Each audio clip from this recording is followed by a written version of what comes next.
What's the one thing you're supposed to be able to count on? The one thing that's supposed to be unconditional? Family. My story isn't about a cheating partner or a toxic boss. It's about the people who raised me, the people I loved most in the world, choosing greed over loyalty.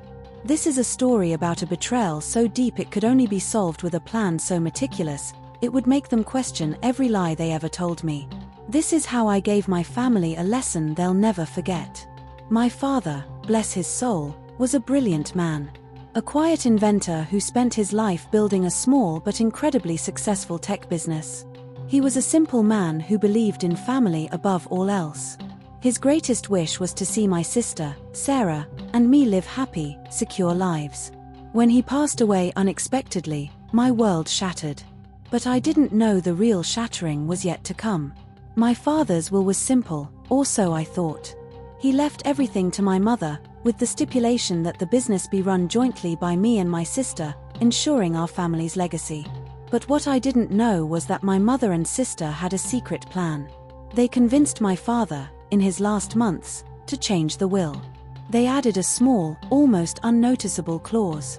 It stated that if the majority shareholder, my mother, deemed a beneficiary unfit to run the business, she could transfer sole control to the other. And guess who they deemed unfit? My mother, citing my emotional state after my father's death, declared me unfit. The business, my father's legacy, was signed over to my sister.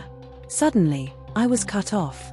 My family home, the business, my savings, it was all gone. They even changed the locks. My own family locked me out of my life.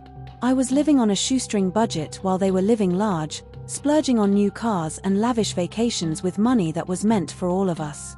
The pain was more than betrayal, it was a profound, cold rejection. I tried to talk to them.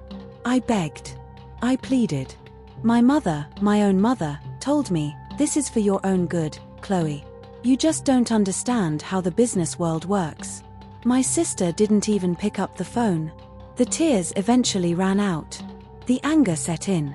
And that's when I realized this wasn't a family dispute. This was a war. And I had the perfect weapon. My father's will was a labyrinth. I spent weeks in the library, poring over every word, every clause. And I found it. A tiny, obscure, and complex legal loophole. The will stated that the family business, Innovate Tech, could not be sold or transferred to a third party for a period of 5 years unless every beneficiary, including me, consented. But it said nothing about a hostile takeover. I found a powerful investor, a man known for his aggressive business tactics. I presented him with my case. My family had been running the business into the ground with their reckless spending and lack of a business plan. The company was ripe for a takeover. I proposed a deal. He would buy a controlling stake in the company, using a separate shell company to avoid the will's clause. In exchange, I would provide him with all the crucial insider information he needed to execute a hostile takeover. The hostile takeover was planned for a board meeting. My sister and mother were there, ready to finalize a major deal that would have further sunk the company. Then, a man in a crisp suit walked in.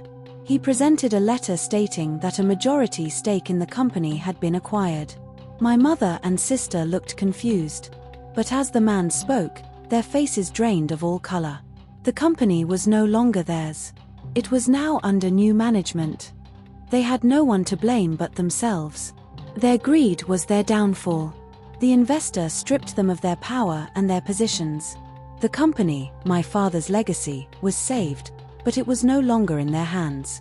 They had lost everything they had so cruelly stolen from me. Their lavish lifestyle crumbled, and they were left with nothing.